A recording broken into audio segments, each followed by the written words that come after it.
Hey folks, it's Dave the Turnip here, and welcome to yet another episode of 5 Credits to Midnight. Today we'll be talking about a game that, like Moon Patrol, has a nostalgic connection to me. That game is Ninja Gaiden. No, not the Toughest Nails platformer and sequels on the NES, or the Toughest Nails action game on the Xbox and PlayStation platforms. This version precedes all of them, and that of course is the arcade version. This is a show about arcade games after all. Developed by Tecmo in 1988, it was only known as Ninja Gaiden in the US. In Europe it went by Shadow Warriors, and in Japan, Ninja Ryukenden. Okay, one thing you'll notice right away is the game is punishingly difficult. When you get hit, you cannot move until the enemies have finished their combo, and that will take a life bar off you. 3 hits, you die twice, and it's game over.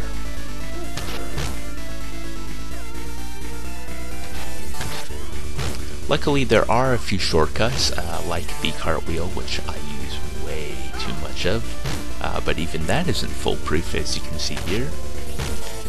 So one thing to do here in level 1 is go over to the, well, not to backflip off the phone booth, even though that is pretty cool. No, but you go to the bars here, where you can easily kick enemies in front or behind you. This is a good way to make it through level 1 fairly easily, even though that's not quite the case. Of course, you can pick up gems which give you points, time which extends the time, and you can even get a sword. Unfortunately, in this video, the one time I do get a sword, I die right afterwards. That will come up later, so it was kind of useless to me. So all 3 enemies are at me here. We got the Jason Voorhees guys, we got Mr. Sticks, and Pink Ninja.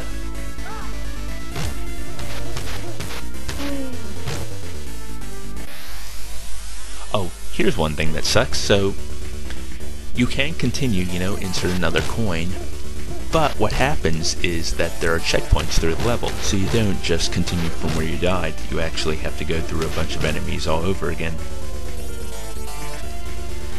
And you saw there also that there was a health power-up when I had just continued and had full health. So that was not very useful at all, was it?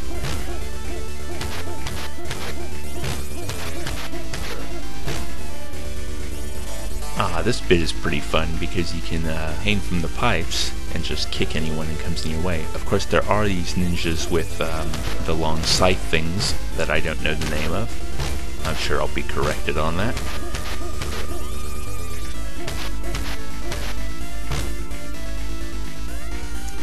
But at least we know we're kicking ass to fashion models. I think level 1 is supposed to be in San Francisco. Level 2 is definitely in New York, because there's highways that actually have road signs that tell you things like Staten Island. You'll see that soon. I do make it to level 2. There is quite a bit of footage of level 2 in this 5 Credits to Midnight episode, unlike Alien Syndrome, which, well, you all know what happened there.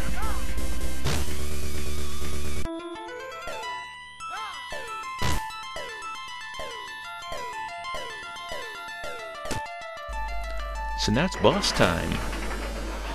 Not only do we have to contend with Mr. Sumo, but we have a bunch of Jason Voorhees just clamoring to kick my ass. And it's already been shown a couple times, but I might as well comment on it here. One thing a lot of people do remember out of this game is the gruesome continue screen. Now, a lot of games like, Final Fight had a continue screen where your character is in mortal peril, and if you fail to insert a coin, they do die. But having your ninja strapped down to a table while a buzzsaw descends upon him while these demonic forces are looking at you in the background, well, that's kind of a little macabre, isn't it? More than most games, really.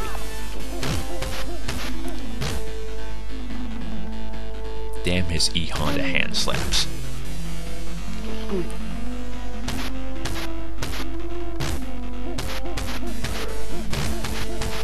Yeah, it takes 4 hits to get Fatty down.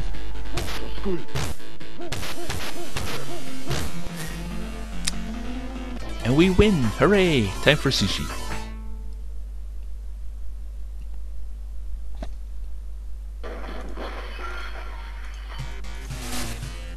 So now we come to the busy highway, where cars can kill you, not just enemies. Hip hip hooray.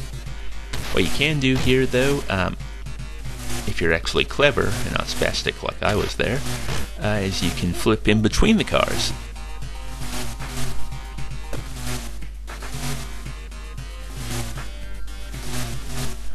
It's only level 2 and we have the famous arcade game Color Swap. A staple of RPGs everywhere.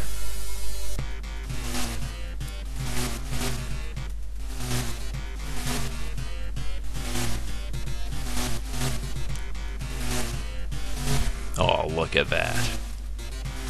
The Olympic judges would give him 9s all across the board there. And a beautiful dismount. Who can ask for more? Just managed into a punch in the face. That's a rare one. Oh yeah, moonwalking, baby. Moonwalking. Not moonwalking. Moonwalking. Thank you. That was my horrible Christopher Walken impression.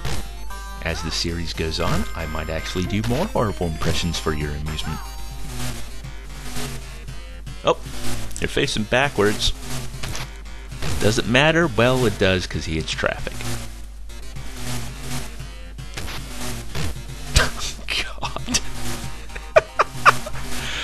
God. Yeah, you might as well just cross the street.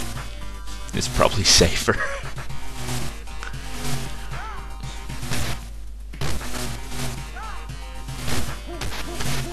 Oh yeah, I forgot to talk about my nostalgic connection to this game. Well, I grew up in Woodinville, Washington. From the first game, you already know I'm from Washington State, but a small town called Woodinville, and in that town we had a round table pizza, which I still remember as being utterly delicious. And as most pizza restaurants did in those days when I was growing up in the 80s, there was an arcade section. And wouldn't you know it, they had Ninja Gaiden. I can never remember getting any further than the highway section on level 2. And very soon you will see why. Even my kid reflexes could not help me.